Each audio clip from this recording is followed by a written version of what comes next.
Shalom,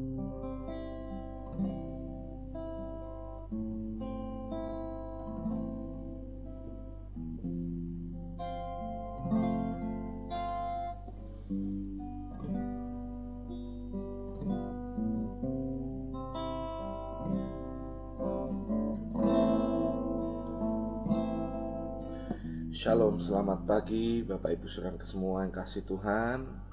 Apa kabarnya? Saya berdoa Bapak Ibu tetap baik-baik dan sehat-sehat saja di nama Tuhan. Pagi hari ini kita menyembah Tuhan. Saya menyambut Bapak Ibu yang sudah bergabung, puji Tuhan. Ibu Tia Rosita, Tuhan memberkati. Dayan Apri, Tuhan memberkati.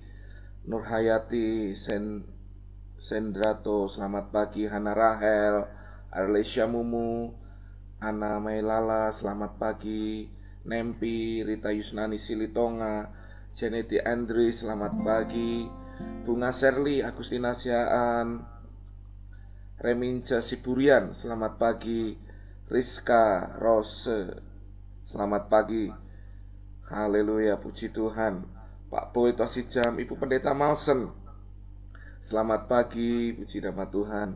Blessed Emelet, Tuhan memberkati. Shalom semuanya. Rosdina Pakpahan, selamat pagi, puji Tuhan. Malsenisiaan, selamat pagi, puji Tuhan, puji Tuhan. Eti Rumagit, selamat pagi, haleluya. Mawi Silalahi, Novia, Rosati Elizabeth, selamat pagi. Haleluya, puji Tuhan, puji Tuhan. Shalom semuanya, Tuhan memberkati kita dan semua Bapak Ibu yang baru bergabung. Bapak Ibu hari ini hanya dari Facebook, karena yang dari YouTube tidak bisa karena koneksi. Saya berdoa semoga Bapak Ibu bisa menangkap suara saya dengan jelas. Shalom semuanya, semuanya tetap bersukacita, amin. Pagi hari ini Tuhan baik buat kita. Puji nama Tuhan, puji nama Tuhan. Tuhan mengasihi kita semua. Terima kasih buat doa-doa saudara, buat ulang tahun pernikahan kami. Saya percaya sepakat di dalam Tuhan kita melihat semua yang terbaik daripada Tuhan. Puji nama Tuhan. Mari sama-sama kita berdoa, kita bersyukur kepada Tuhan. Tuhan, terima kasih buat semua kebaikan-Mu. Terima kasih buat semua kemurahan-Mu. Terima kasih Engkau baik bagi setiap kami Tuhan. Kau sungguh baik, Kau sangat baik. Terpujilah nama Tuhan, terpujilah nama Tuhan. Terima kasih, terima kasih. Mari sama-sama kita bersyukur pagi hari ini. Bapa,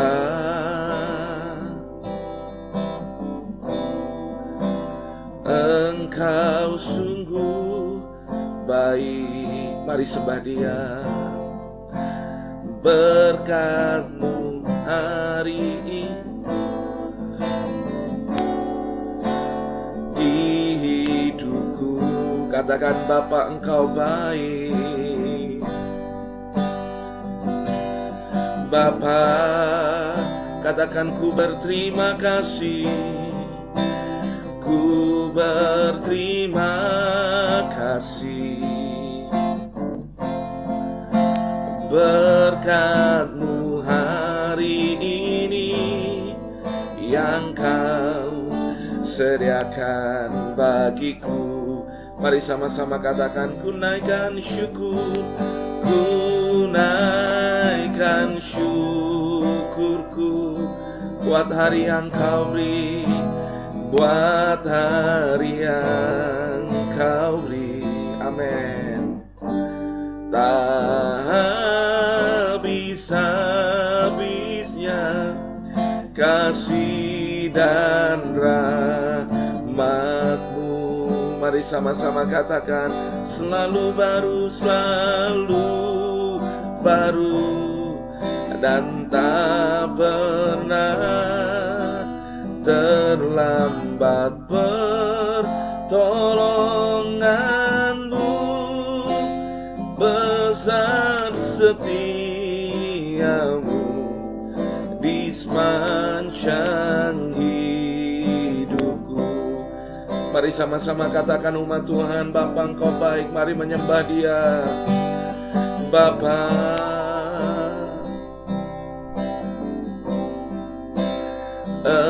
Engkau sungguh baik, kasih-Mu melimpah. Katakan di hidupku,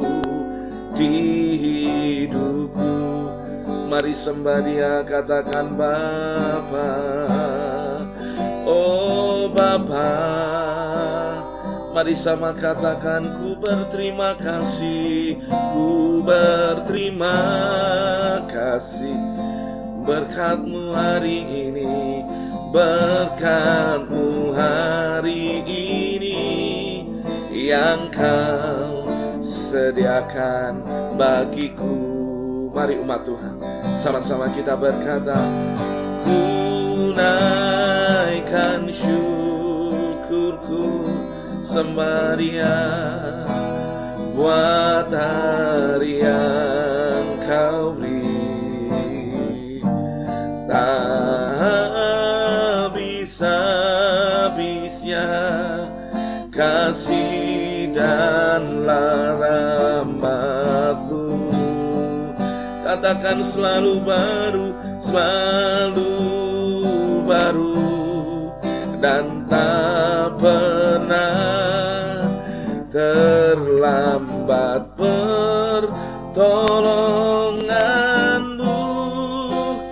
Besar setia-Mu di sepanjang hidupku. Mari angkat tangan kita menyembah, katakan, ku naikkan syukurku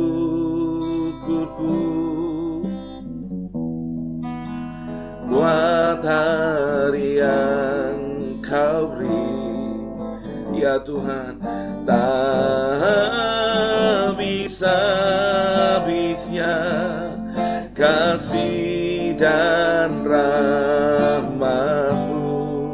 Haleluya, selalu baru dan tak pernah terlambat pertolongan-Mu.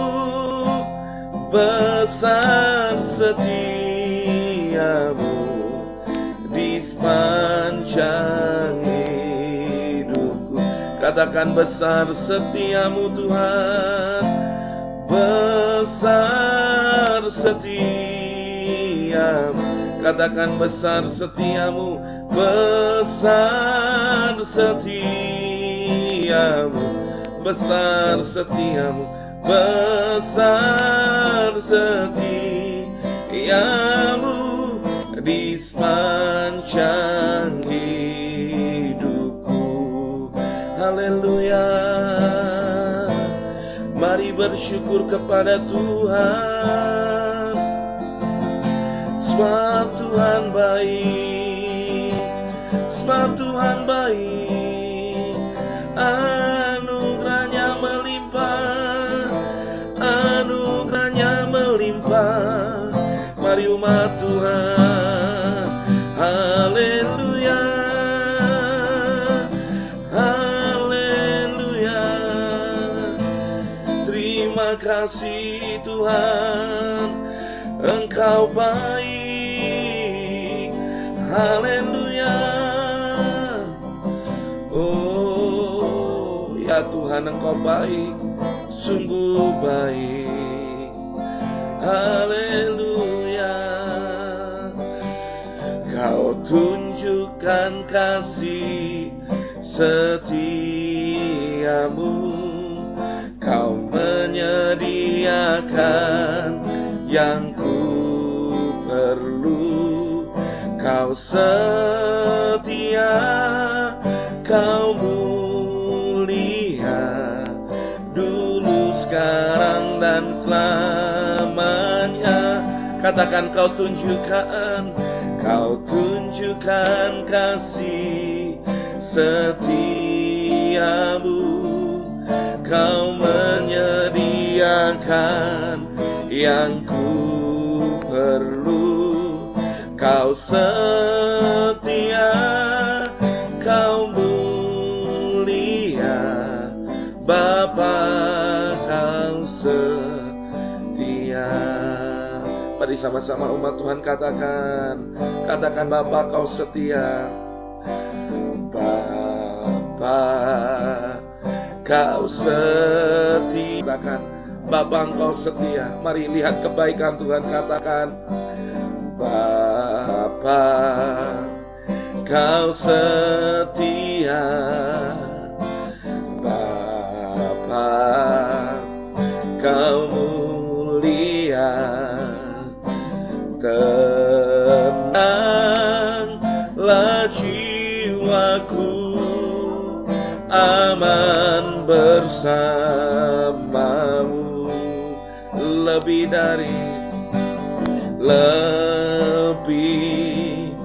dari hanya kau tunjukkan kasih setiamu. Kau menyediakan yang ku perlu.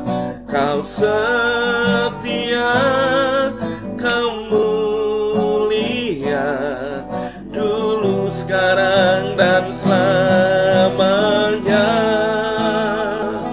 Oh, kau tunjukkan kasih setiamu. Kau menyediakan yang ku perlu. Kau setia, kau mulia, Bapa kau setia.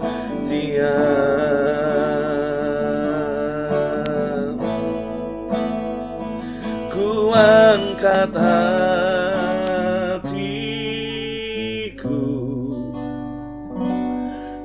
pandang kekudusan-Mu. Saat ku sembah, ku puji-Mu, ku rasakan kehadiran-Mu Tuhan. Ku angkat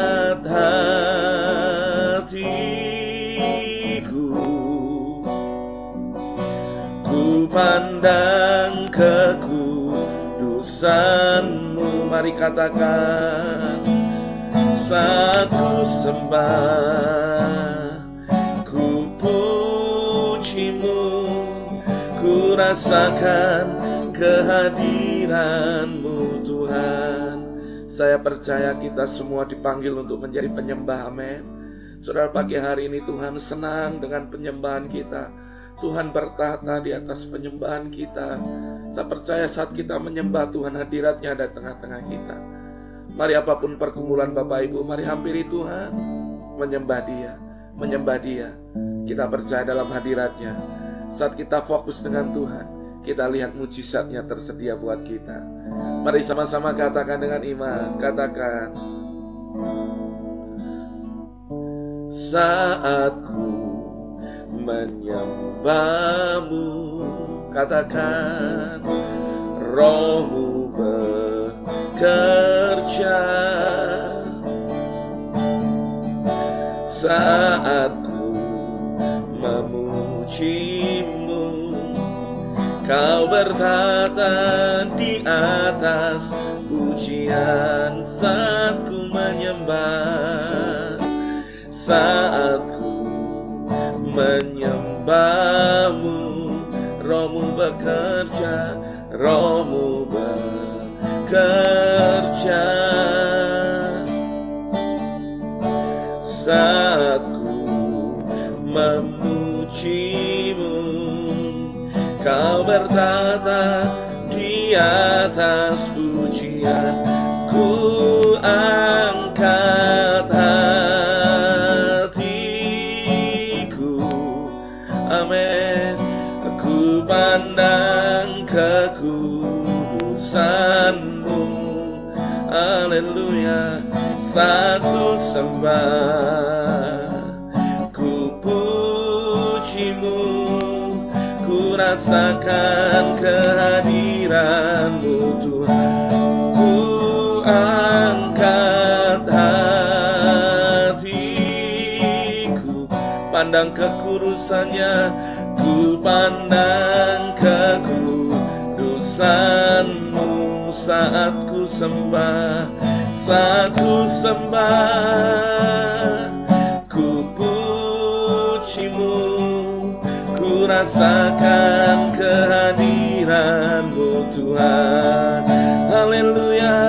Oh, ku angkat hatiku, amin, ku pandang kekudusan-Mu. Oh, saat ku sembah, ku pujimu, ku rasakan kehadiran-Mu Tuhan. Ku angkat hatiku, sembah Dia. Ku pandang kekudusan-Mu.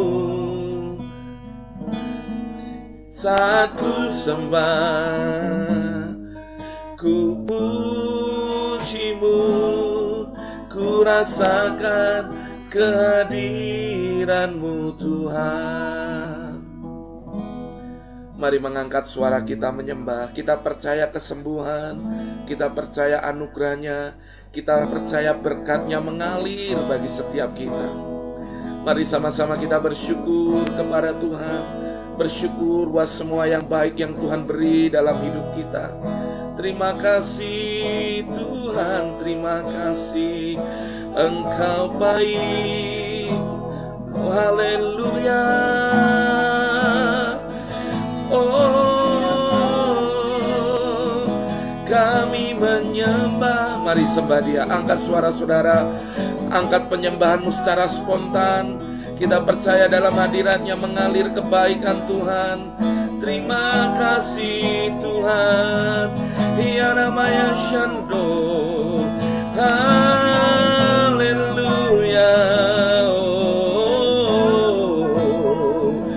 Oh, kebaikan Tuhan nyata, kemurahan Tuhan nyata di dalam hidupku, dalam hidup setiap kita pagi hari ini. Oh, terima kasih, haleluya. Oh, kami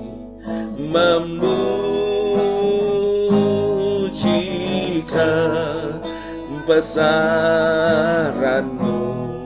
Katakan ajaib Tuhan, ajaib Tuhan, ajaib Tuhan. Katakan ajaib Tuhan, ajaib Tuhan. Kami memuji kebesaran-Mu, kami memuji kebesaran-Mu. Ajaib Tuhan, ajaib Tuhan, ajaib Tuhan, ajaib Tuhan. Mari puji kebesaran-Nya. Kami memuji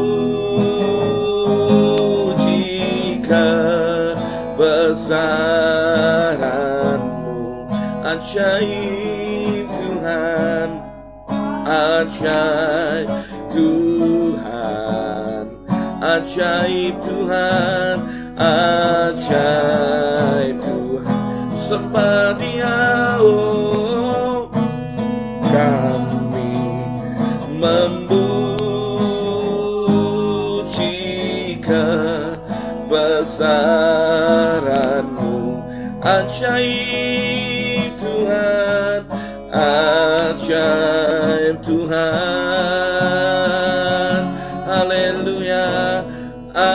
Ajaib Tuhan, ajaib Tuhan, ajaib Tuhan, ajaib, ajaib Tuhan. Mari sama-sama katakan, oh ajaib Tuhan.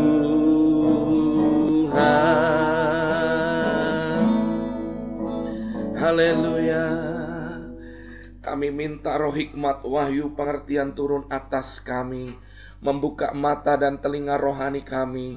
Kami mengerti apa yang menjadi pesan Tuhan buat setiap kami. Dan selama firman dibagikan, yang sakit disembuhkan, yang susah, yang bingung, kami terima jawaban dan pertolongan daripada Tuhan.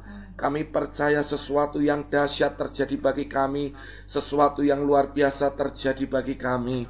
Terima kasih Tuhan, terima kasih. Kami bersyukur Engkau memberkati setiap kami. Demi nama Yesus kami berdoa, kami mengucap syukur.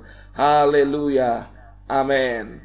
Shalom saudara, mari sebelum sama-sama kita merenungkan firman Tuhan, saya mengajak kita sama-sama mendeklarasikan apa yang menjadi iman kita.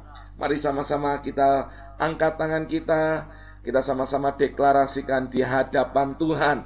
Sama-sama kita berkata, saya deklarasikan, saya diberkati dengan kebijaksanaan supranatural dari Allah dan memiliki arah kehidupan yang jelas. Saya deklarasikan, saya diberkati dengan kreativitas, keberanian, kemampuan, dan kelimpahan. Katakan amin. Saya deklarasikan, saya diberkati dengan kemauan yang kuat, kemampuan mengontrol diri, dan disiplin yang tinggi. Katakan amin. Saya deklarasikan, saya diberkati dengan keluarga yang baik, sahabat yang baik, kesehatan yang prima, iman, berkat, dan terpenuhi apa yang saya impikan. Katakan amin. Saudara, mari sama-sama katakan, saya deklarasikan, saya diberkati dengan kesuksesan, dengan kekuatan supranatural, dengan promosi dan perlindungan ilahi. Saya deklarasikan, saya diberkati dengan hati yang taat dan dengan memandang positif kehidupan. Saya deklarasikan, saya dilindungi dan dibebaskan dari setiap kutuk dan perkataan negatif sekarang ini juga. Saya deklarasikan, saya diberkati di kota, di negara, dan dimanapun juga saya berada. Saya deklarasikan, saya diberkati bahwa apapun juga yang diperbuat tangan saya, dibuat Tuhan berhasil. Yang sepakat sama-sama katakan amin, amin, amin. Katakan dengan saya, terjadilah. Katakan dengan saya, terjadilah. Haleluya, terima kasih. Haleluya, dahsyat Tuhan kita. Terima kasih Tuhan. Mari yang sepakat sama-sama katakan haleluya. Yang sepakat katakan haleluya. Mari berkata dengan saya, bulan Februari adalah bulan keluarga. Sama-sama berkata, keluargaku harmonis, keluargaku diberkati Tuhan, keluargaku mengasihi Tuhan. Amin. Ayo sekali lagi katakan, keluargaku harmonis, keluargaku diberkati Tuhan, dan keluargaku mengasihi Tuhan. Haleluya.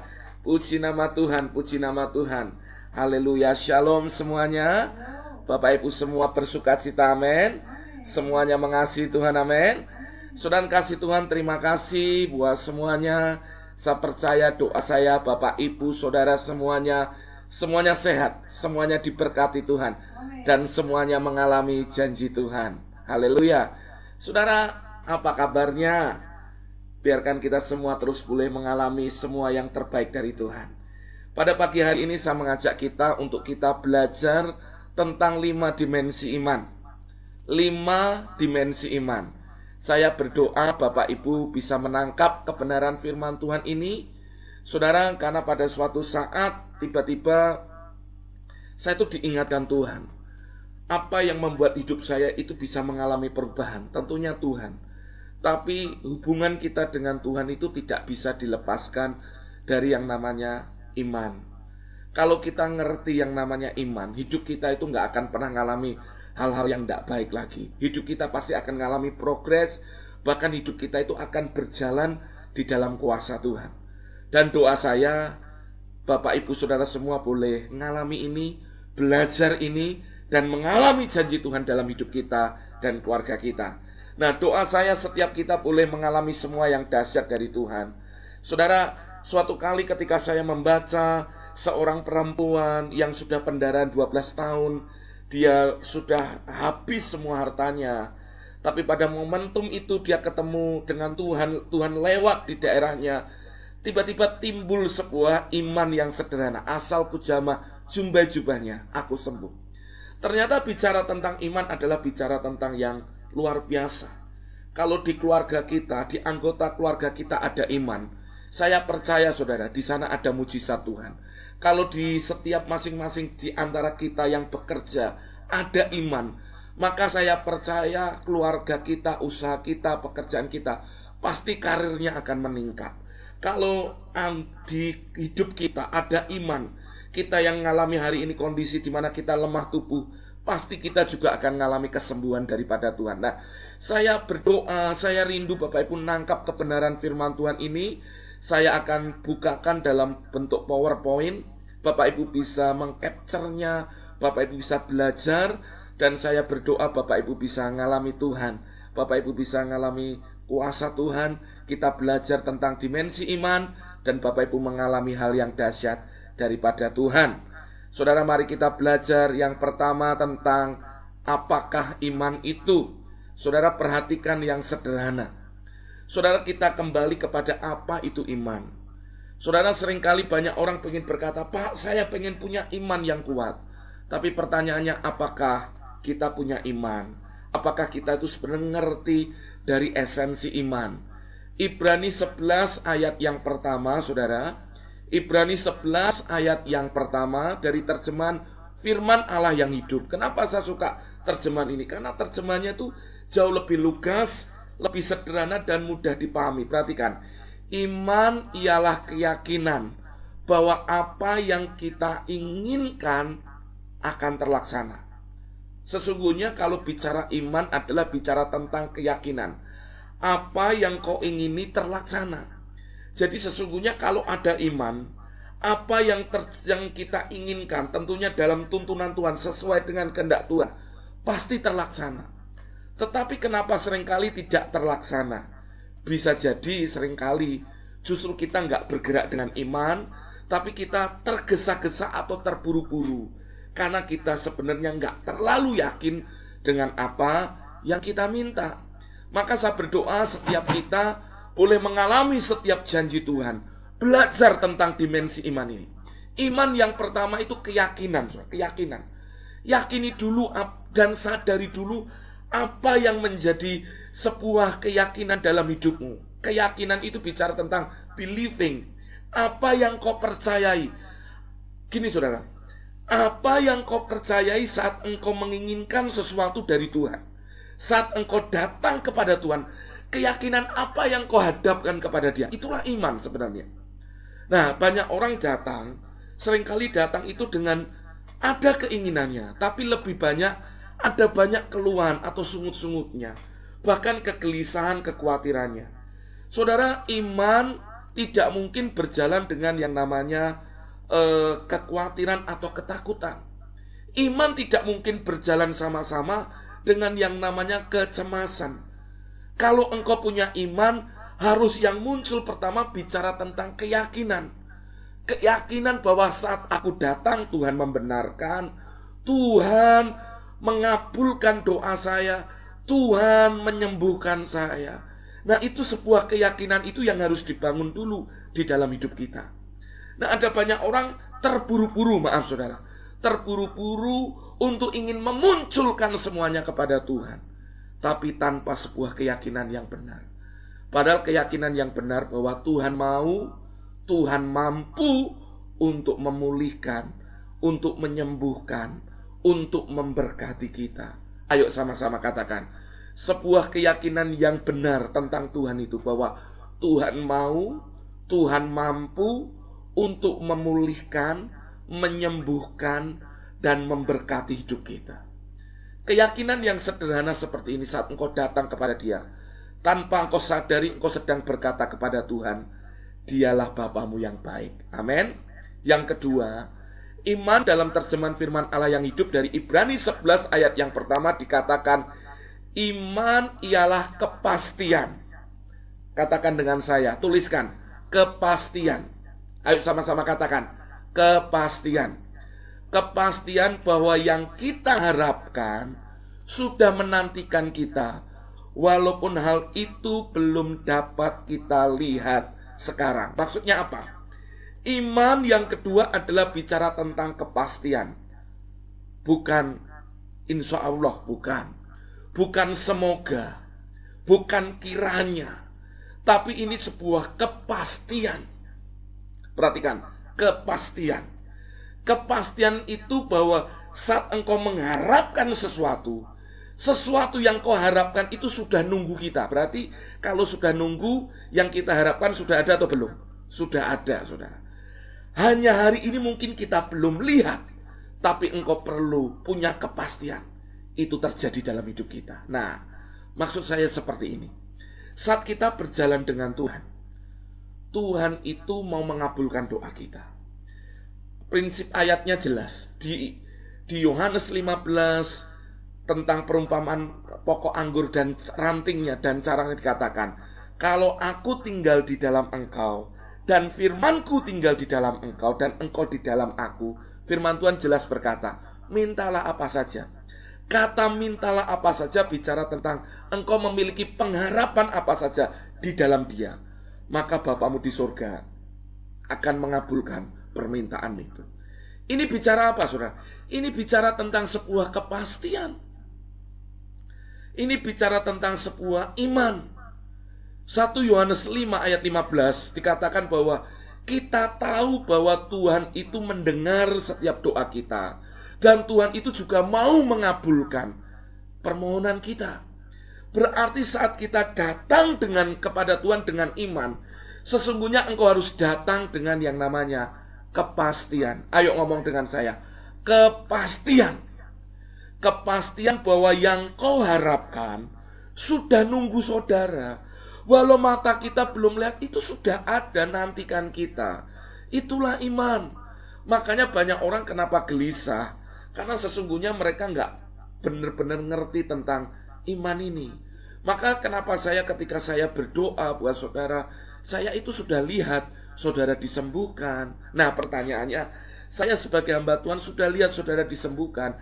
Apakah saudara sudah lihat apa yang menjadi bagian hak saudara, kepastian tentang kesembuhan itu dalam hidup saudara?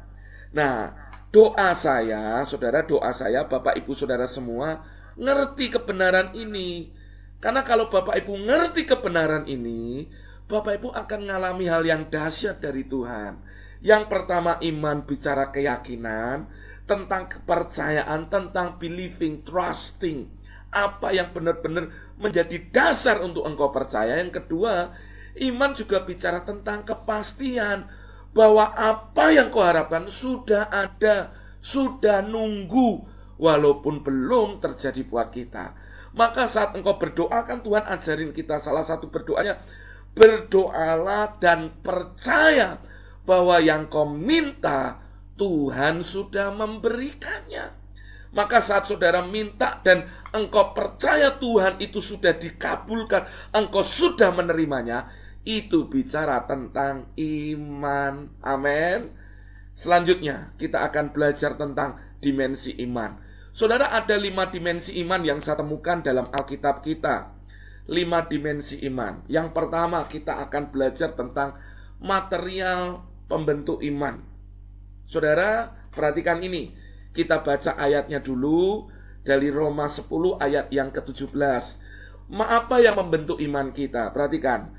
Di terjemahan baru dikatakan, jadi iman timbul dari pendengaran dan pendengaran oleh firman Kristus. Jadi kalau dalam bahasa Inggris ayat ini tuh mau berkata gini, saudara. Iman kita akan dibentuk, akan dibangun oleh yang namanya mendengar dan mendengar kebenaran firman Kristus. Jadi saudara, yang membentuk iman kita itu bukanlah sugesti, saudara. Kita bisa membentuk iman kita bukan ketika kita itu mendengar kabar-kabar baik saja, bukan. Saudara, kabar dunia, baik yang kabarnya positif mau negatif, itu akan membuat kita itu juga naik turun. Kalau kabarnya positif, saudara senang. Kabarnya negatif, Anda down. Tapi kalau firman Kristus, saudara terus dengar dan dengar dan dengar. Firman Kristus itu secara konsisten, secara waktu yang terus berkesinambungan, saudara dengarkan. Tanpa saudara mencoba menumbuh-numbuhkan iman, imanmu itu akan bertumbuh dengan sendirinya. Nah sama, saudara nanam sebuah biji pohon, saudara, maka saudara apa yang saudara perlu lakukan? Saudara kan nggak perlu saudara tumpangi tangan supaya biji itu. Saudara perlu hanya merawatnya, menyiraminya, memberi tanah yang baik buat berbiji itu, maka otomatis dia akan bertumbuh dengan sendirinya. Dia dapatkan matahari. Nah sama, di dalam hidup kita, materi pembentuk yang namanya iman kita adalah firman Kristus. Perkataan Kristus, Alkitab saudara perlu dengarkan setiap waktu. Karena itu yang akan membentuk iman saudara. Hari-hari gini saudara, ada banyak hal di mana kita itu bisa mendengarkan firman Tuhan. Apalagi secara virtual, online. Sekarang juga ada Alkitab suara yang bisa kita download. Saudara, sebenarnya sederhana. Saudara hanya perlu telingamu terus mendengar. Karena kalau telingamu terus mendengar, tanpa engkau sadari, imanmu itu akan terus bertumbuh. Lewat kejadian, lewat apapun yang dituliskan Alkitab, itu akan membentuk imanmu. Tanpa saudara sadari, tiba-tiba saudara mulai punya sebuah kepercayaan. Yang kedua, saudara mulai punya kepastian. Dan tanpa saudara sadari, saudara itu akan sepertinya punya sebuah harapan yang melambung ke depan. Dan ternyata itu digenapi dalam hidupmu. Jadi saudara, saya mengajak kita semua, mari belajar untuk kita terus mendengarkan firman Tuhan. Karena kita percaya saat engkau memiliki iman, engkau akan melihat hal-hal yang dahsyat terjadi dalam hidupmu. Dalam terjemahan firman Allah yang hidup, saudara, dikatakan seperti ini. Firman Allah yang hidup dari Roma 10 ayat 17 katakan, meskipun begitu, iman timbul karena menerima berita kesukaan, yaitu berita kesukaan tentang Kristus. Ini bicara Pak, Injil Kristus yang harus engkau dengarkan dalam hidupmu. Maka imanmu akan bertumbuh. Jadi iman itu tidak timbul dari sugesti manusia kita. Saudara nguat-nguatin, saya harus beriman, saya beriman. Gak mungkin gitu. Itu iman itu secara natural akan bertumbuh saat saudara itu membaca firman, merenungkan firman. Saudara mendengarkan khotbah-khotbah yang membangun iman saudara. Itu yang akan membuat saudara akan mengalami hal yang dahsyat. Nah, tanpa saudara sadari, saudara punya pergumulan dalam keuangan, saudara punya pergumulan dalam mungkin masalah sakit penyakit, saudara punya pergumulan dengan keluarga. Saat imanmu terbentuk, tanpa saudara sadari, saudara itu bisa melihat ke depan. Pasti ada pemulihan, pasti ada mujizat, pasti ada hal dahsyat daripada Tuhan. Amin. Selanjutnya saudara, dimensi yang kedua, bicara tentang ukuran iman. Setelah kita belajar tentang material yang membentuk iman, sekarang kita belajar tentang yang namanya apa yang menjadi ukuran iman. Ternyata iman kita itu memiliki ukuran, saudara. Iman kita itu ada ukurannya. Maka di Alkitab dikatakan ada ini, saudara. Ada iman sebesar biji sesawi. Biji sesawi itu kecil sekali, tapi kalau dia sudah tumbuh, dia bisa menjadi satu pohon yang sangat besar, rindang. Dan di sana ada banyak burung yang bisa bersarang. Saudara, mari kita buka firman Tuhan di dalam Roma 12 ayat yang ketiga. Roma 12 ayat yang ketiga, firman Tuhan berkata, berdasarkan kasih karunia yang dianugerahkan kepadaku, aku berkata kepada setiap orang di antara kamu. Jadi ini tulisan Rasul Paulus kepada jemaat di Roma. Juga sama hari ini kita baca ditujukan kepada kita semua. Janganlah kamu memikirkan hal-hal yang lebih tinggi daripada yang patut kamu pikirkan. Jadi maksudnya saudara, jangan mikir terlalu tinggi dari pergumulan saudara yang membuat saudara cemas, yang membuat saudara jadi ketakutan, yang membuat saudara jadi lemah. Tapi pikirkanlah sesuai dengan apa? Sehingga kamu berpikir sedemikian rupa, tapi sehingga kamu menguasai diri menurut ukuran iman. Maksudnya, saat saudara berpikir, mari arahkan sesuai dengan ukuran imanmu. Artinya iman kita itu terus progres, terus bertumbuh, terus meningkat, terus berkembang. Itu pasti. Maka seiring dengan itulah, berpikirlah sesuai dengan ukuran imanmu yang dikaruniakan Allah kepada kamu masing-masing. Jadi setiap kita ini punya ukuran iman. Jadi ukuran iman saya tidak boleh saya paksakan untuk keukuran iman saudara. Begitu juga setiap kita. Tapi yang jelas, saat kita punya ukuran iman masing-masing, iman kita akan menggerakkan mujizat-mujizat di dalam hidup kita. Nah, makanya saya berdoa, Bapak Ibu saudara kasih Tuhan, mari berpikirlah sesuai dengan ukuran iman. Kalau engkau percaya bahwa keuanganmu bisa dipulihkan Tuhan, mari berpikirlah sesuai dengan ukuran imanmu. Maksud saya gini, kalau saudara belum pernah pegang uang miliaran, pegangan saudara baru pegang uang 50 jutaan atau ratusan juta, ya seperti itulah Anda berpikir. Jadi artinya Tuhan itu akan memberikan sesuai dengan ukuran iman kita. Kalau saudara belum pernah melihat sesuatu orang mati dibangkitkan dalam ukuran iman saudara, ya jangan ngarepin itu. Harapkanlah sesuatu yang lain. Tapi apapun pengharapan kita, apapun pikiran kita, selaraskan dengan ukuran iman kita masing-masing, seperti yang dikaruniakan Tuhan. Jadi saudara gak akan merasa menjadi orang yang tong kosong nyaring bunyinya, tapi saudara justru tahu bagaimana menguasai diri. Amin. Katakan dengan saya, ukuran iman. Ukuran iman. Ukuran iman yang kecil sanggup memindahkan. Iman seperti biji sawi mampu memindahkan gunung. Berarti sebenarnya kalau biji sawi itu sangat kecil, bagaimana dengan iman kita? Makanya itu yang perlu kita renungkan. Kita perlu lihat, biarkan Tuhan terus menambah-nambah ukuran kita seiring dengan pengenalan kita akan Tuhan. Maka dikatakan di dalam Hosea, kitab Hosea dikatakan seperti ini saudara. Saya lupa pasal dan ayatnya, tapi dikatakan gini, umatku binasa karena tidak mengenal Allah. Umatku binasa karena tidak mengenal Allah. Kenapa? Karena merekalah yang menolak pengenalan akan Tuhan. Maksudnya sebenarnya saya bisa menangkap sebuah pengertian seperti ini. Banyak orang akhirnya tidak mampu menguasai dirinya karena mereka itu tidak mau mengenal Tuhan. Nah, bagaimana mereka bisa mengenal Tuhan kalau mereka juga tidak pernah mau memperkatakan, mempelajari, mereka tidak mau mendengarkan perkataan Tuhan. Jadi imanmu itu ukurannya akan semakin membesar, melebar, berkembang, dan semakin dahsyat. Tentunya setiap kita lah, saya percaya itu.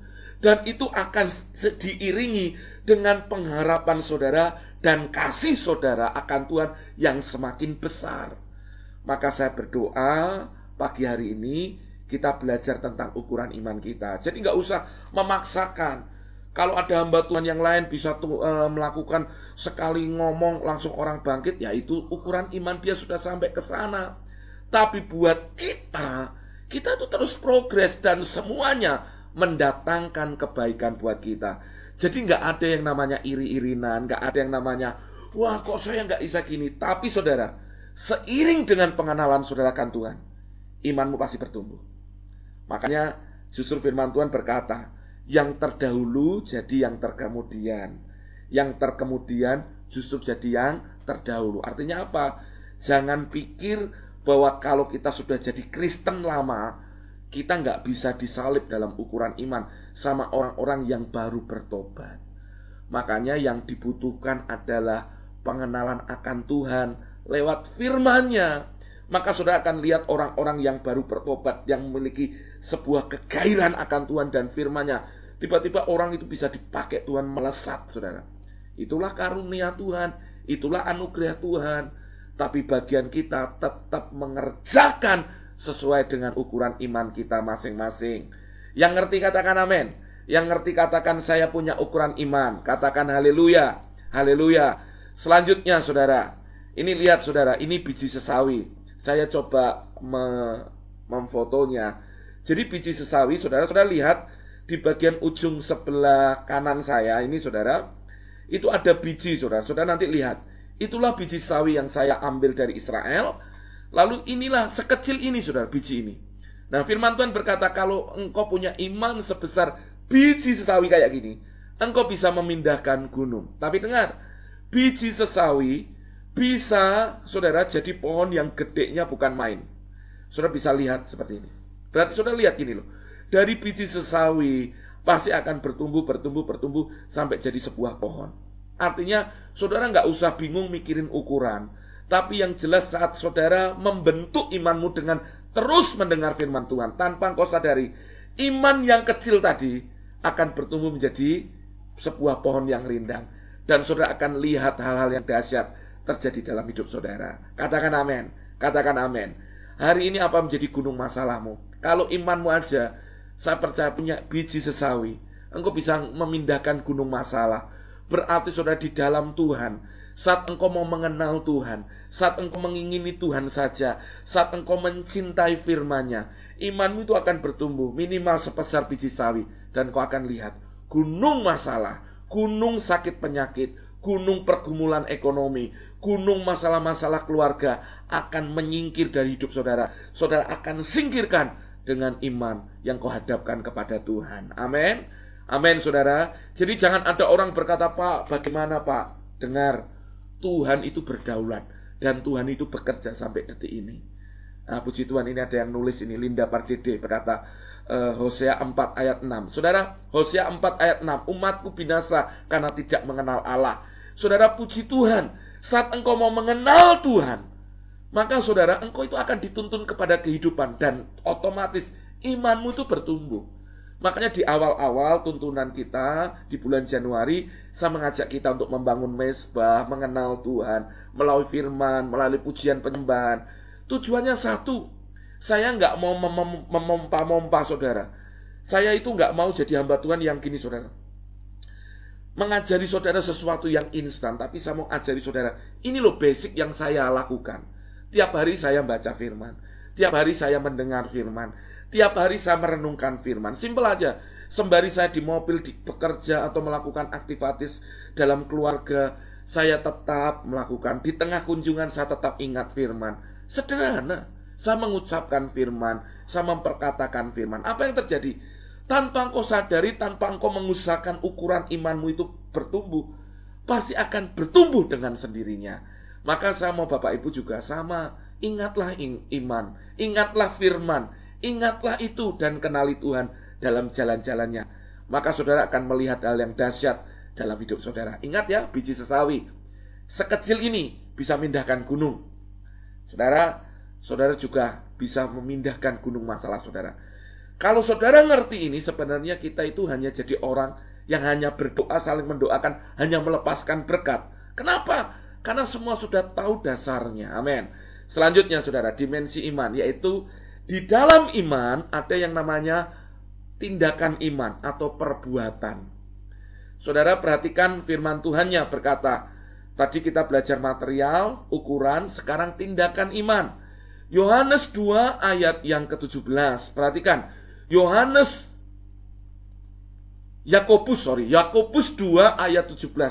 Saya ini bacanya kok salah-salah. Yakobus 2 ayat 17, maaf saudara. Yakobus 2 ayat 17. Perhatikan firman Tuhan ini saudara.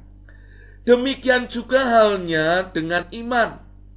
Jika iman itu tidak disertai perbuatan, maka iman itu pada hakikatnya adalah mati. Perhatikan ini. Iman kalau nggak disertai perbuatan, maka iman itu pada hakikatnya mati. Jadi ingat ini, Iman itu bukan hanya kepercayaan, bukan hanya keyakinan saja. Perhatikan ini, saya ulangi lagi. Kita belajar tadi tentang iman toh. Iman itu bukan hanya sebuah keyakinan di dalam hati, di dalam pikiran, ataupun dalam perkataan.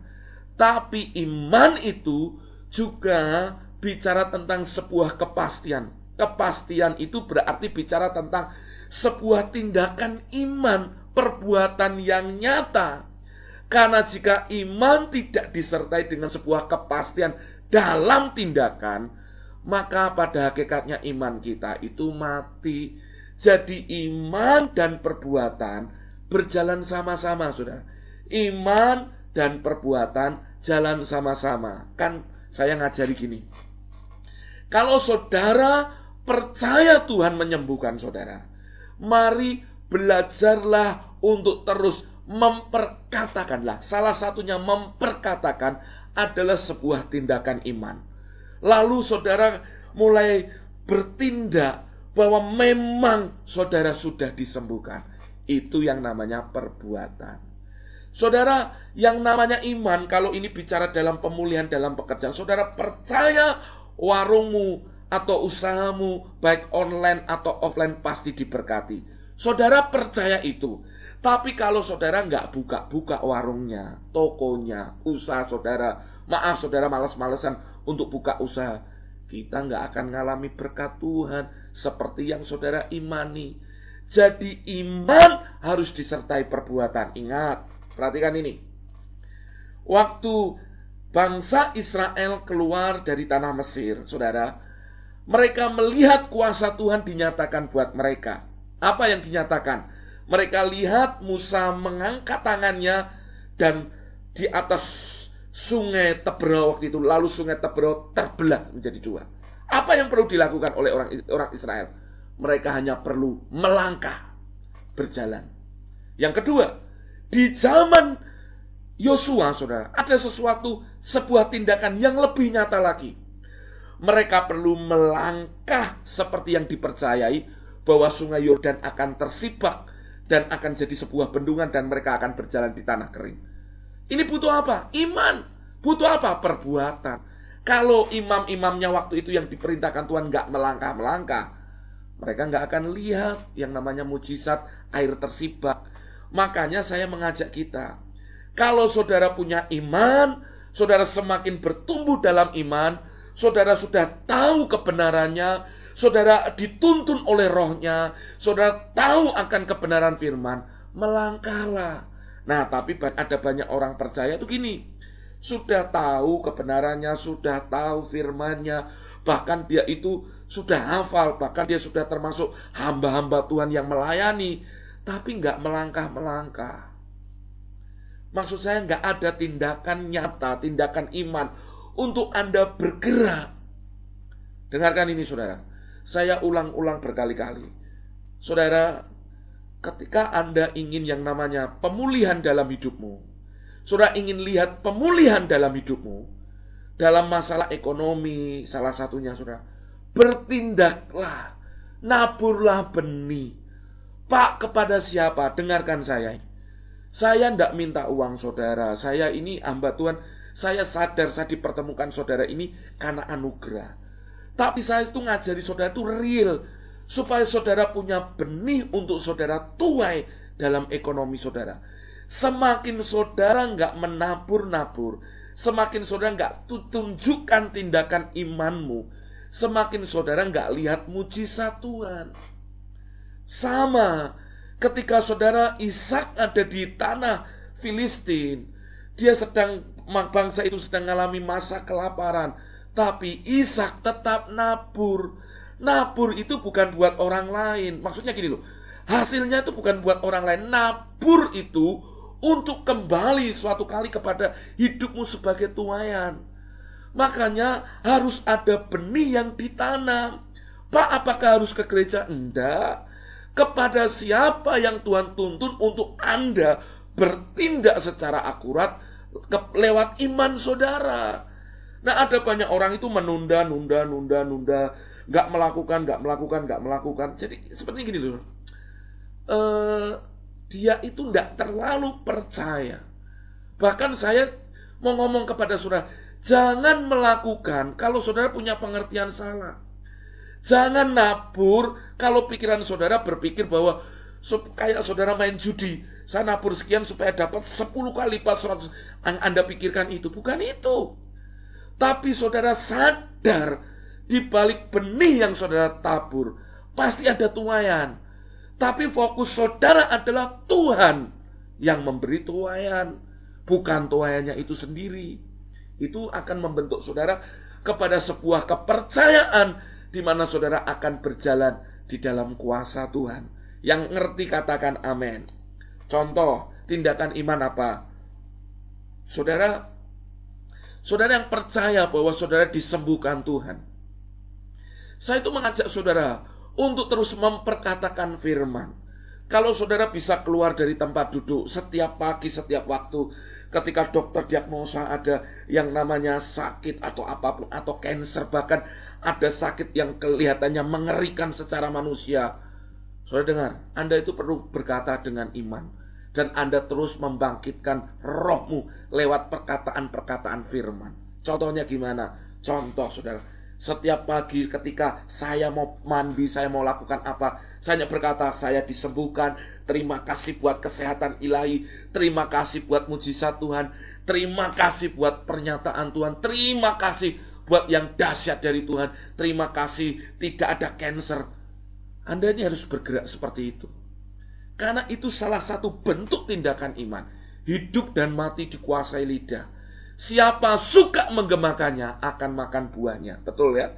Saudara, saat saudara itu memperkatakan firman Tuhan, Tuhan mau menyembuhkan saya, Tuhan pasti memulihkan saya. Perkataan-perkataan iman itu membangkitkan imunitas tubuhmu secara medis. Tapi yang kedua, membangkitkan sesuatu di dalam dirimu untuk Anda bisa melihat kuasa Tuhan. Makanya hati yang gembira obat yang manjur. Kalau saudara terus bersedih, saudara loyo, saudara tahu bahwa saudara bisa disembuhkan, tapi saudara lemes, saudara mau apa-apa nggak mau, saudara lawan saudara dengan imanmu. Saudara nurutin, Pak, saya kena jantung, harusnya diring, Pak. Kalau diring saya tidak punya uang, Pak, saya bisa mati mendadak. Saudara, yang dipikirkan saudara itu sudah salah. Harusnya saudara mikir, saya sembuh, saya sehat, saya akan lihat anak cucu saya akan lihat dan dampingi anak-anak saya. Dan saudara terus perkatakan kesembuhan. Saudara, tanpa saudara sadari, perkataanmu mendatangkan yang baik dalam. Itu salah satu tindakan iman. Saudara berdiri, mengangkat iman, mengangkat tangan, saudara bergerak. Itu tindakan iman. Sederhana. Saudara buka warung, sebelum saudara buka warung, toko, saudara usaha, saudara di depan pintunya saudara, di depan pintu Anda berkata, berkat Tuhan dari timur, utara, barat datang kepada toko saya. Usaha saja diberkati melimpah. Itu tindakan iman. Walaupun orang lihat aneh-aneh aja, tapi itulah yang saya lakukan. Setiap saya memasuki rumah seseorang, saya berkata, shalom Tuhan ada atas rumah ini. Apa yang terjadi? Ada shalom Tuhan di sana. Maka saya mengajak kita semua untuk kita semua berjalan di dalam iman. Amin. Ayo, tindakan iman kita harus nyata. Katakan haleluya. Katakan haleluya. Selanjutnya saudara, dalam Ibrani 10 ayat yang ke-36 sampai 37. Ibrani 10 ayat 36-37 dikatakan ini. Sebab itu janganlah kamu melepaskan kepercayaanmu. Jadi janganlah kamu melepaskan imanmu. Ada banyak orang percaya, disebut orang percaya tapi ngelepasin imannya. Jangan. Kenapa? Karena besar upah yang menantinya. Ayat ini jelas saudara. Saat saudara sudah punya iman, jangan dilepas. Kenapa? Karena iman akan mendatangkan upah yang besar. Upah yang besar itu bicara apa? Reward, itu bicara jawaban. Itu bicara sesuatu yang dikabulkan dalam hidup kita. Lanjut. Sebab kamu memerlukan ketekunan. Oke. Supaya sesudah kamu melakukan melakukan kehendak Allah, kamu memperoleh apa yang dijanjikannya. Maksudnya apa? Maksudnya seperti ini saudara. Sesudah kamu melakukan semuanya, Anda perlu tekun. Tekun apa? Melakukan apa yang menjadi bagian imanmu untuk bertindak. Ini yang kita lakukan. Kalau kemarin saya ajar saudara tentang bagaimana kuasa memperkatakan, perkataan kita mengubahkan. Ayo terus dengan tekun memperkatakan kesembuhan. Kita sudah diajar tentang kuasa minyak urapan dan perjamuan kudus. Ayo lakukan itu dalam hidup saudara. Saudara, hampir setiap minggu di gereja saya gembalakan akan ada perjamuan kudus. Kenapa? Dan saya mengajarkan jemaat untuk mereka juga secara mandiri melakukan perjamuan kudus. Kenapa? Apakah itu nggak melanggar? Loh saudara, ayatnya jelas seperti ini. Tidak kamulah bangsa yang terpilih, imamat yang rajani. Jadi sesungguhnya setiap kita orang percaya, seperti yang dikatakan di dalam surat 1 Petrus itu saudara, bahwa kita itu imamat. Kita itu imam, tapi sekaligus kita itu raja.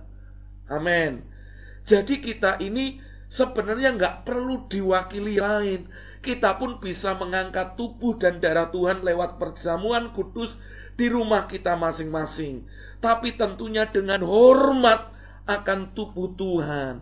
Maka saya mengajak kita, kalau saudara percaya tentang kuasa perjamuan kudus, Anda perlu melakukan dalam tindakan iman dengan ketekunan. Apalagi Anda yang sakit, Anda perlu terima dan mengingatkan engkau akan karya Kristus yang sempurna di atas kayu salib. Di atas kayu salib itulah semua kutuk, sakit penyakit, semua apapun itu dipatahkan, ditimpakan atas tubuh Yesus. Dan yang kita terima adalah kesembuhan. Maka muncul ayatnya, oleh bilur-bilur Yesus jadilah engkau sembuh. Maka saya mengajak kita, saudara, jangan hari ini takut. Lakukan perjamuan kudus di rumahmu masing-masing. Lalu kenapa Pak? Apakah seminggu sekali, sebulan sekali, atau sebulan 2 kali? Dengar ini. Firman Tuhan jelas berkata, lakukanlah ini setiap kali engkau mengingat aku. Perhatikan gini. Kan ayatnya jelas berkata gini. Pada malam sebelum Yesus diserahkan, ia mengangkat roti, mengucap berkat, dan mengucapkan syukur atasnya, dan berkata, inilah tubuhku yang terpecah-pecah bagi kamu. Ambillah, makanlah. Sebab setiap kali engkau memakannya, apa? Engkau mengingat dan memberitakan akan karya Kristus itu. Maksudnya apa? Saat saudara itu mengangkat tubuh dan darah Tuhan lewat sakramen perjamuan kudus, Anda itu sedang mengingat Dia yang sudah mati bagi kita, bangkit dalam kemenangannya, dan memberikan tempat yang terbaik bagi kita juga. Artinya ini bicara apa? Saudara ingat Dia. Jadi kapan saudara ingat Dia? Saat saudara angkat tubuh dan darah Tuhan. Dan saudara ingat Tuhan kan setiap waktu. Jadi makanya saudara, kita nggak perlu dibatasi lagi. Harus seminggu sekali, sebulan sekali, hari raya Kristen tertentu. Bukan. Tapi kita perlu melakukan dengan iman. Lewat tubuh dan darah Tuhan saudara mengangkat, saudara percaya kuasa Tuhan, kesembuhan Tuhan terjadi bagi kita. Itulah tindakan iman. Tindakan iman yang kedua apa? Berkata-kata dengan iman. Saudara berkata dengan iman. Saudara memperkatakan kesembuhan. Saudara memperkatakan mujizat Tuhan secara profetik yang belum terjadi. Saudara perkatakan. Saudara mungkin kau dengar berita, maaf ini, mungkin ada anggota keluargamu yang nun jauh di sana sedang mengalami kecelakaan, dikabarkan parah. Tapi saudara dengar kabar itu langsung saudara berdiri. Mungkin namanya si X, saudara mulai berkata, si X sehat. Dan aku perintahkan setiap roh maut menjauh dan pergi dari hidupnya. Dan aku perkatakan kehidupan. Tanpa saudara sadari, saudara sedang bertindak iman, berdoa dalam iman untuk si X yang sedang ada di sana. Saudara sedang bergerak dalam iman. Amin. Saudara ngerti? Saudara buka warung, saudara mungkin belum lihat ada pembeli yang datang. Tapi saudara berkata, pembeli akan datang dan memenuhi tempat bangku saya, dan setiap jualan saya laris terjual. Saya lihat itu, saya percaya. Pak, tapi setelah saya ngomong itu belum ada terjadi. Tetap terus perkatakan. Ingat kemarin kita belajar, anak Yairus itu sudah mati, dan ada orang sudah ngasih kabar, tapi Yesus tetap berkata, anak ini tidak mati. Itu tindakan iman. Apakah bohong? Tidak. Saat Yoel 3 ayat 10 berkata, biarlah yang lemah berkata, aku kuat. Lu yang lemah aja disuruh kuat. Itu tindakan iman lewat perkataan-perkataan iman profetik saudara. Amin. Saudara, ayo bangun itu dalam hidupmu. Hari ini kau yang sakit harus berkata, oleh bilurnya saya sembuh. Terus. Jangan memperkatakan saat gejalanya lagi kenceng-kencengnya, saudara. Banyak orang tuh gitu, saudara. Lagi parah baru iling, baru ingat, saudara. Iling itu bahasa Jawanya dari ingat, saudara. Baru ingat, oleh pilu Yesus sembuh, saya oleh pilu Yesus. Tapi hari sebelumnya nggak pernah ngucapin. Kita ini harus melakukan itu dengan ketekunan. Tekun, saudara. Lakukan itu. Saudara akan melihat mujizat Tuhan terjadi di sana. Katakan amin. Katakan haleluya. Selanjutnya, saudara, tindakan iman apa? Dengan minyak urapan. Saya kan sudah ajari saudara tentang kuasa minyak urapan. Maksud saya gini loh, saudara. Lakukan itu secara berkala. Setiap hari saudara oleskan. Saudara mau naik kendaraan umum, saudara oleskan. Saudara, kita percaya bahwa minyak urapan itu bukan dikeramatkan.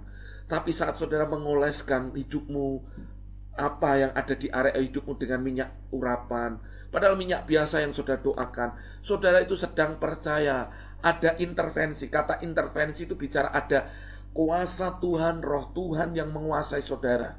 Maka lakukan itu dengan iman. Jangan lakukan hanya sekedar gini, saudara. Sekedar pengen lakukan, enggak. Tiap malam secara khusus buat saudara yang sakit, saudara mari oleskan. Saudara percaya kuasa Tuhan menaungi saudara. Saudara akan lihat waktu saudara bangun pagi, saudara akan lihat kok saya pasti berbeda. Kenapa? Karena saya percaya ada kuasa Tuhan saat kita melakukan dengan iman. Amin. Selanjutnya dimensi iman yang keempat. Saya berharap Bapak Ibu masih betah ya, saudara ya. Saya nggak kelamaan semoga. Dalam dimensi yang keempat ada yang namanya ujian dan pertandingan iman. Saudara perhatikan ini. Imanmu akan naik level saat saudara itu mengalami tantangan atau ujian. Tentunya ujian di sini bukanlah cobaan. Apa bedanya cobaan dengan ujian?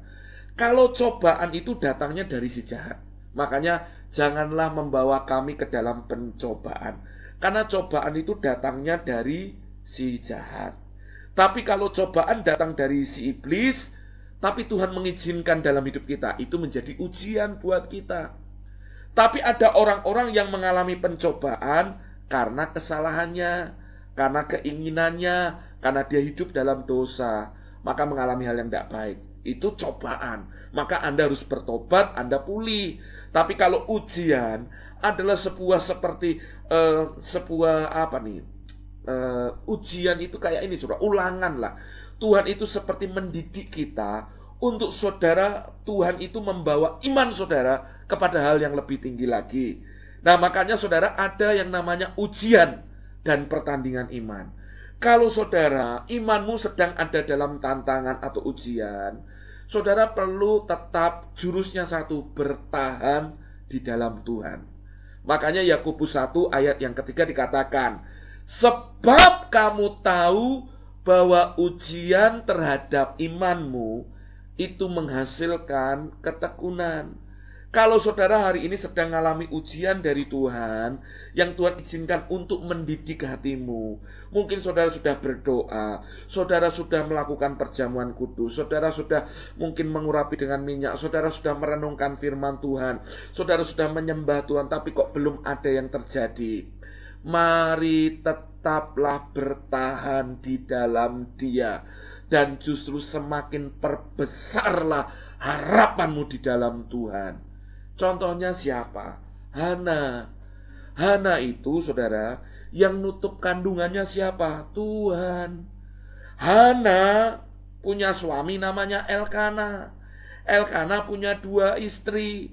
Satunya Hana, satunya Penina. Saudara perhatikan, Peninanya punya anak, Hananya nggak punya anak. Lalu Penina yang madu, kata madu itu sebenarnya racun, itu selingkuhannya gitu. Jadi di Alkitab itu sebenarnya kata madu itu sebenarnya sesuatu yang tidak baik sebenarnya. Nah, Peninya ini memandang rendah nyonyanya, seperti ketika Hagar memandang rendah kepada Sarah. Akhirnya saudara, dalam kondisi seperti itu, Hana ini mengalami ujian imannya. Dia belum melahirkan anak, dia mandul, dan Tuhan yang nutup kandungannya. Perhatikan ini. Tapi apa yang dilakukan oleh Hana? Setiap tahun seperti yang dibiasakan oleh orang-orang Israel, mereka datang untuk membawa korban ke bait Tuhan sebagai korban penebus salah atau korban untuk menghapus dosa mereka. Maka di samping mereka bawa korban, Hana ini berdoa memohon untuk supaya diberikan anak. Bahkan Alkitab berkata di tengah ujiannya Tuhan mendidik hatinya.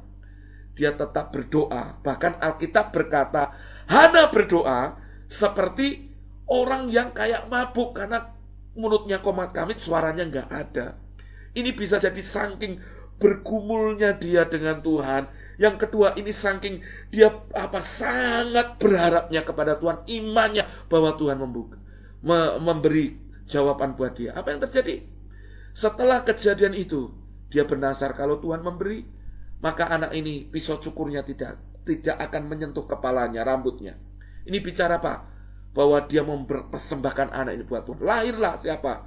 Tahun depan lahirlah yang namanya Samuel. Dari sini saya hanya melihat sesuatu apa?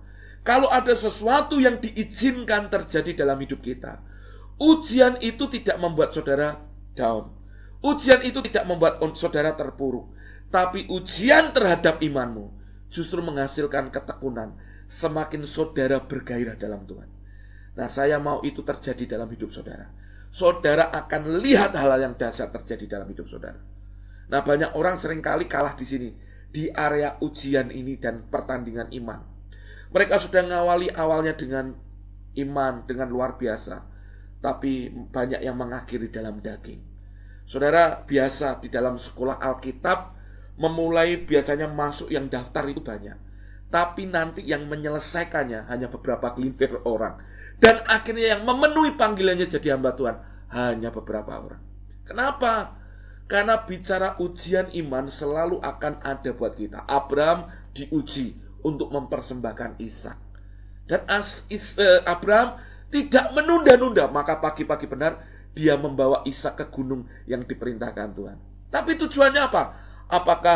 Apakah Tuhan ingin mengambil Ishak? Enggak. Tapi dikatakan dia ingin mencoba. Sampai akhirnya ketika benar Ishak hendak mau dipersembahkan, baru suara dari surga turun. Aku benar-benar lihat ya, Tuhan bahkan mengikat janji kepada Abraham untuk memberkati Abraham dan keturunannya. Jadi intinya ujian apa?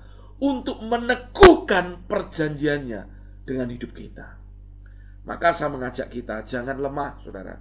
Di tengah kondisi tantangan ujian yang kita alami, saya mengajak kita tuh ayo sepakat berjalan terus dengan iman. Tanya Tuhan didikan Tuhan itu. Amin.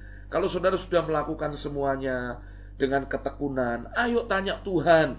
Tuhan, maksudmu apa sih? Dan saudara pasti sudah akan dituntun Tuhan, karena kita punya Roh Kudus dalam hidup kita. Amin.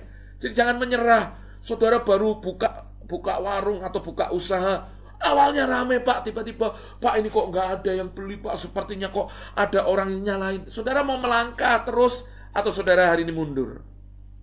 Kalau saran saya, tetaplah melangkah. Kalau Tuhan yang sudah memulai, maka Tuhan juga akan memberkati. Tapi tentunya dengan saudara terus tanya Tuhan, membangun hubungan dengan Tuhan, maka itu akan membuka pintu berkat di dalam hidupmu. Amin, saudara. Maka ajak ujian. Nah, saudara yang lagi sedang mengalami ujian, ayo semangat. Ayo saling mendoakan. Saudaraku semua yang tempat ini, ayo saling menguatkan satu dengan yang lain. Ayo yang lagi bergumul hari ini, yang lagi hari ini sedang alami, ayo sama-sama semangat. Ayo hadapi itu, ayo kuat. Saudara akan lihat mujizat Tuhan di sana. Amin. Pasti gak selamanya yang namanya orang itu ujian terus, tapi akan ada hasil. Nah, hasilnya inilah yang nanti akan dinyatakan buat kita. Bicara tentang kita akan dibawa Tuhan naik. Dan Tuhan ingin memberkati kita.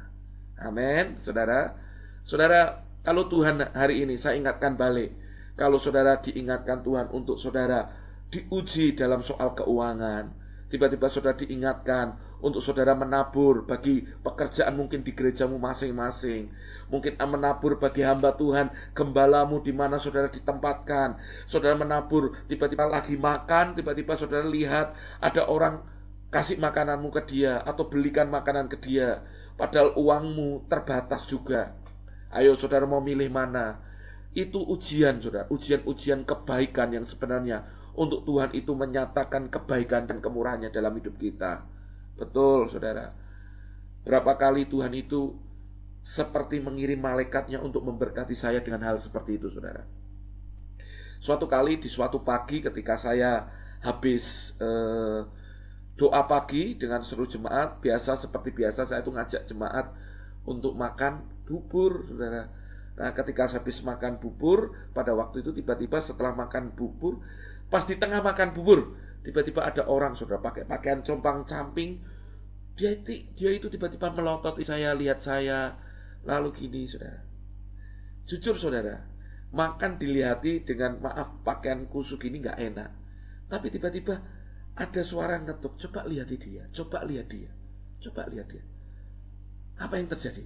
Saya sadar, saudara, ini malaikat Tuhan yang sedang dikirim untuk saya mau bertindak dalam ketaatan atau enggak. Lalu saya saya tanya, Pak, sudah makan belum? Dia sepasang suami istri. Ibu sudah makan belum? Pak, saya hanya butuh uang. Saya ngomong gini, makan dulu. Saya ajak dia makan, saya gini makan. Setelah saya makan, saudara, dia ngomong terima kasih, hatinya Bapak baik. Setelah itu, saudara, dia nggak tahu, katanya dia mau muter ke belakang sebentar ngambil barang. Setelah itu nggak muncul orang itu. Dan saya tahu itu malaikat Tuhan yang diizinkan untuk menguji hati saya. Apakah saya sebagai hamba Tuhan memilah-milah atau mau tetap di tengah ujian tetap berbuat baik kepada sesama saya? Beberapa kali itu, saudara. Dan puji Tuhannya, saya tetap berjalan di dalam kebenaran firman. Dan saya melihat berkat Tuhan dicurahkan luar biasa. Nah, saya mengajak kita semua hari ini. Kadang Tuhan itu izinkan sebuah ujian, hal-hal yang kecil terjadi untuk orang-orang di sekeliling kita.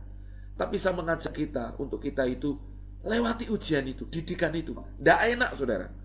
Tapi tetap berjalan dengan iman. Yang selanjutnya, 1 Timotius 6 ayat 12 dikatakan gini, bertandinglah dalam pertandingan iman yang benar. Berarti ada orang yang bertanding dalam iman itu tidak benar. Maksudnya apa? Pengennya instan, nggak mau prosesnya, pengennya langsung menang. Enggak. Tuhan kita itu nggak ngajari sebuah proses yang instan, tidak ada itu. Tapi Tuhan itu mengajari kita bertanding. Seperti layaknya kalau pelari bertanding, mulai dari start sampai saudara berlari sampai finish. Maka bertandinglah dalam pertandingan iman. Tuhan itu akan melatih kita dalam pertandingan iman kita. Tentunya dalam pertandingan ini bisa jadi ada orang mulai kelelahan, kecapean. Mulai dalam pertandingan mungkin ada orang mulai, saya tak balik lagi. Dengar, jangan balik ke depan. Anda harus menyelesaikan itu. Karena saat saudara menyelesaikannya, saudara, ini bukan bicara cepet-cepetan, bukan. Tapi siapa yang bertahan sampai akhir, dialah yang menang. Makanya saya mengajak kita semua, ketika saudara dalam iman, jangan lepaskan iman saudara. Saudara harus dengan kepercayaan memegang itu dan terus dengan ketekunan melakukan itu. Katakan amin. Katakan haleluya. Yang terakhir, katakan haleluya. Ayat yang disukai jemaat adalah ayat terakhir. Haleluya. Puji Tuhan. Haleluya. Saya berharap Bapak Ibu tetap semangat ya. Haleluya, puji Tuhan. Terima kasih. Haleluya. Yang terakhir saudara adalah bicara tentang yang namanya hasil atau produksi dari iman, atau saya sebut dengan produk iman. Apa itu Pak? Perhatikan ini. Kita buka firman Tuhannya dulu. Saudara, di dalam Yakobus 1 ayat yang keempat. Yakobus 1 ayat yang keempat. Perhatikan Yakobus 1 ayat yang keempat dikatakan seperti ini. Dan biarkanlah ketekunan itu memperoleh buah yang matang. Orang yang tekun, artinya tekun dalam iman, pasti menghasilkan buah yang matang. Nah, buah yang matang itu apa? Saudara, kalau saudara makan, kan pengennya makan yang matang dong. Karena kalau nggak matang itu ya nggak baik juga. Harus makan yang matang. Yang matang itu bicara tentang sebuah kehidupan yang utuh, yang memang benar-benar matang, mantap secara rohani. Supaya kamu, dia berkata, Yakobus berkata kepada semua jemaat Tuhan, supaya kita menjadi sempurna dan utuh dan tak kekurangan suatu apapun. Katakan amin, katakan haleluya. Jadi saudara akan menjadi, ketika saudara tekun bertindak dalam iman, terus membangun iman saudara, ujung hasilnya saudara itu menjadi sempurna dan utuh. Kata sempurna dan utuh itu bicara kita dibaharui dari waktu ke waktu. Gak ada celahnya. Dalam imanmu saudara punya iman yang utuh. Saudara punya kepercayaan yang utuh. Imanmu sempurna. Makanya di dalam Ibrani 12 ayat yang pertama dikatakan bahwa tetaplah memandang kepada Yesus, karena dialah yang membawa imanmu kepada kesempurnaan. Nah, saudara, waktu kita itu terus berjalan dalam iman, dalam ketekunan, maka yang pertama yang menjadi berkat kita, kehidupan kita akan menjadi sempurna dan utuh. Berarti hidup kita itu benar-benar ada dalam kendali kuasa firman. Nah, sebenarnya inilah yang dibutuhkan oleh setiap keluarga kita. Waktu saudara berjalan di dalam iman, berjalan dalam iman kepercayaan, saudara itu sedang dikendalikan oleh kuasa firman. Maka hidup saudara, keluarga saudara menjadi sempurna, dibaharui dan utuh. Ada masalah, tidak pengen cerai. Ada pergumulan, tidak pengen cerai. Ada masalah-masalah dapat terselesaikan. Tidak ada yang pertengkaran yang berlanjut-lanjut. Tidak ada yang namanya hal-hal yang membuat saling mengutuk satu dengan yang lain. Saudara sama-sama saling bisa nerima. Kenapa? Itu salah satu produk dari iman. Makanya saya mengingatkan saudara, mengingatkan buat anak-anak saudara yang hendak menikah atau yang akan menikah. Salah satu hal yang perlu dipertanyakan dan selalu dalam konseling pernikahan selalu saya tanyakan adalah seperti ini. Jangan menikah karena cinta. Jangan menikah karena hal yang saudara lihat fisik. Jangan menikah karena saudara lihat kekayaan. Jangan menikah karena saudara lihat prestasi orang itu. Tapi menikahlah karena saudara lihat orang itu hidup takut akan Tuhan dan memiliki ikat janji dengan engkau. Itu yang akan membuat pernikahan anak-anak Bapak Ibu Saudara semuanya diberkati. Maka saudara, saya itu mewanti-wanti, bahkan saya kan punya 2 anak saudara, Valentino dan Chelsea.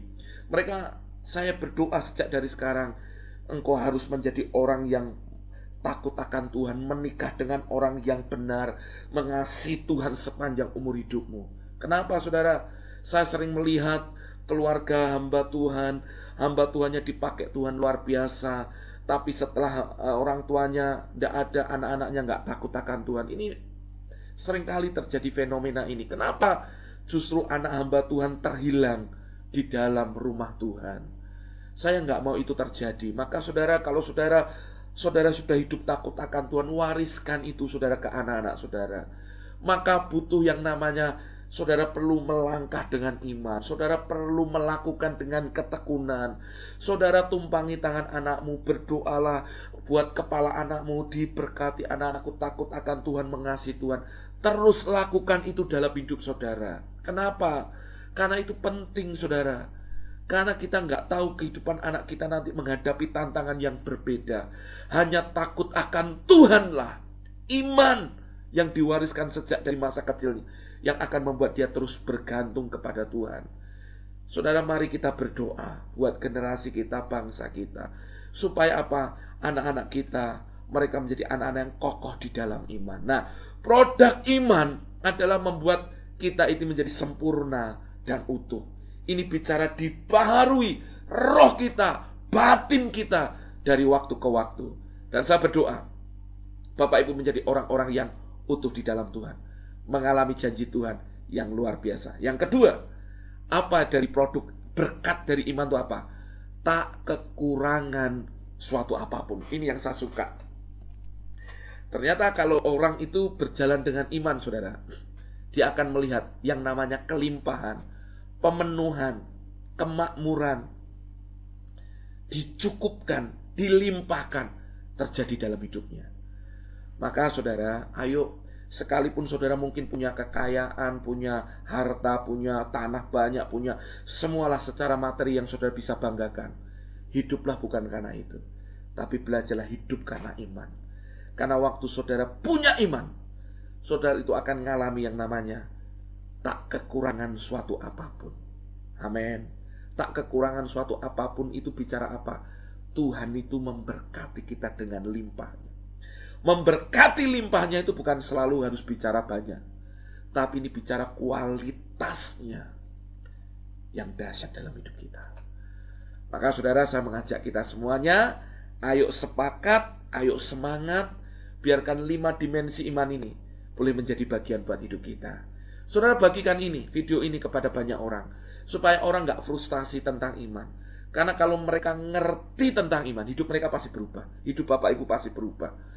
Saya berharap Bapak Ibu bisa tetap menjadi partner rohani juga bagi orang-orang lain, dengan saudara membagikan ini. Saudara, saya percaya kok kuasa Tuhan sampai detik ini masih bekerja ketika orang-orang berjalan dengan iman.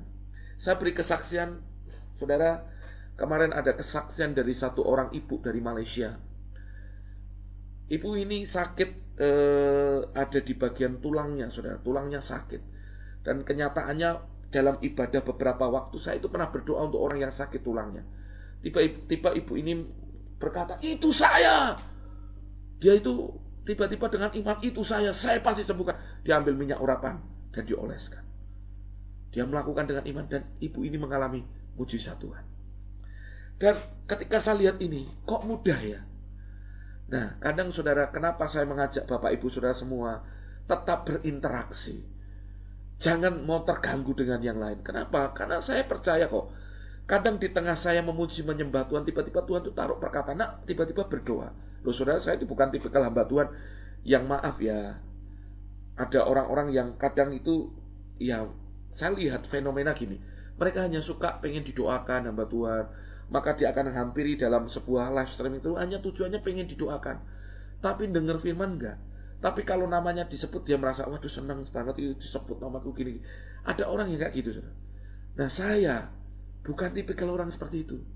Saya akan berdoa seperti yang Tuhan suruhkan atasnya.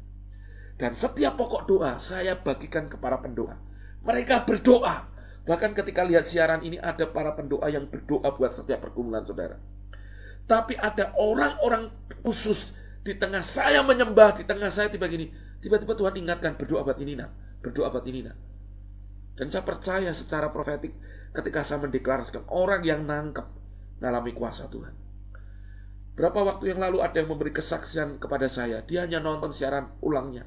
Karena dia harus bekerja, kalau pagi dia harus bangun pagi, menyiapkan kebutuhan untuk keluarga, lalu dia harus berangkat kerja. Jadi dia hanya nonton siaran ulangnya. Nah, suatu kali ketika saya berkhotbah, saya ngomong, nanti ada seseorang yang nonton siaran ulangnya, dia sedang ngalamin ini. Saya nggak tahu ini orang dari mana. Ternyata orang dari daerah timur, NTT sana.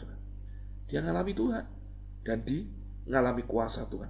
Itulah yang saya sebut dengan mujizat Tuhan. Itulah yang saya sebut dengan kuasa Tuhan yang tidak dibatasi ruang dan waktu. Saudara, bahwa hari ini media berkembang dengan pesatnya di mana-mana. Justru kita bisa memberitakan Injil sampai ke seluruh dunia lewat media. Orang tanpa sadari, saudara. Bahkan kemarin ada orang dari luar negeri mendengar siaran ini, saudara. Dia ngubungi saya nggak bisa bahasa Inggris, istri saya yang ini. Dia lihat bagaimana kuasa Tuhan dinyatakan di sana. Saya percaya kok sampai detik ini Tuhan sanggup melakukan yang dahsyat buat kita. Doa saya, belajarlah dari dimensi iman yang sederhana ini. Pelajari, Bapak Ibu bisa ulang, dengarkan. Saya percaya anugerah Tuhan dinyatakan bagi setiap kita. Amin. Saudara, mari kita sama-sama bersyukur kepada Tuhan. Mari sama-sama bersyukur kepada Tuhan. Angkat kedua tangan kita berdoa, kita bersyukur kepada Tuhan. Tuhan, terima kasih buat firman-Mu. Firman-Mu kebenaran bagi setiap kami, dan firman-Mu itu yang memerdekakan setiap kami. Hamba berdoa, Tuhan, ada orang-orang yang hari ini menyaksikan, mungkin ada kelemahan tubuh, ada tulang yang sakit, ada sakit prostat, ada yang hendak merencanakan pernikahan, ada yang mereka sedang mengalami kelemahan. Mereka berdoa untuk anak-anak mereka. Aku berdoa di dalam nama Yesus, segala bentuk sakit penyakit apapun, segala bentuk kelemahan apapun, saat engkau punya iman, engkau akan melihat mujizat dan kuasa Tuhan dinyatakan. Di dalam nama Yesus, arahkan tanganmu saudara ke layar. Saudara berkata sekarang, terima kuasa Tuhan, impartasi kuasa Tuhan. In Jesus name, sebagaimana setiap kami adalah orang yang di dalam Kristus, kami orang yang percaya, kami anak-anak Allah, kami menerima kuasa. Dan kalau Roh Kudus turun atas kami, kami menerima kuasa. Maka kuasa yang sama itu turun atas ke umat Tuhan yang menyaksikan ini. Mereka yang mengangkat tangan, Amba lepaskan kuasa Tuhan, Dunamos, Kratos, Exousia, di dalam nama Yesus. Ora pahata karana masyando. Di dalam nama Yesus, kesembuhan, pemulihan, praktek kuasa iman terjadi dalam hidupmu, dan kau melihat kuasa Tuhan dinyatakan dalam hidupmu. Di dalam nama Yesus, di dalam nama Yesus, dinyatakan sekarang di dalam hidup Bapak Ibu. Terima kasih Tuhan. Berkati tangan-tangan yang terangkat. Biarkan mereka menjadi orang-orang terus mengalami janji Tuhan dan kedahsyatan daripada Tuhan. Terimalah berkat dari Allah Bapa, cinta kasih daripada Tuhan Yesus, dan persekutuan yang manis daripada Allah Roh Kudus menyertai memberkati saudara semua dari hari ini sampai selama-lamanya. Yang terima berkat Tuhan dengan iman sama-sama berkata, amin, amin, amin, amin. Puji nama Tuhan, puji nama Tuhan. Haleluya, haleluya, haleluya, haleluya. Saudara, terima kasih buat semuanya, buat kebersamaan Bapak Ibu. Saudara, terima kasih juga buat setiap berkat yang Bapak Ibu taburkan bagi setiap kami, pelayanan kami. Saya, Pastor Elisa, secara khusus mengucapkan banyak terima kasih buat kebaikan Bapak Ibu. Saya tidak bisa membalas semuanya itu. Biarkan semuanya Tuhan yang menjadikan itu menjadi tuaian bagi Bapak Ibu Saudara semua. Terima kasih. Kemarin ada yang ngirimin banyak makanan, berkat, bahkan dalam hari ulang tahun pernikahan kami. Terima kasih. Terima kasih buat semua yang saudaraku yang di Palu, Ibu Butik Tangkasi, thank you. Semuanya, keluarga-keluarga yang mengasihi saya, berkat keuangan, terima kasih. Tuhan yang membalas semuanya itu. Terima kasih. God bless you all. Sampai ketemu dalam ibadah selanjutnya. Kalau Bapak Ibu ingin didoakan secara khusus, silakan Bapak Ibu tuliskan ke nomor WA saya di 0896 64 700 700. Tuhan Yesus memberkati kita semua. God bless you all.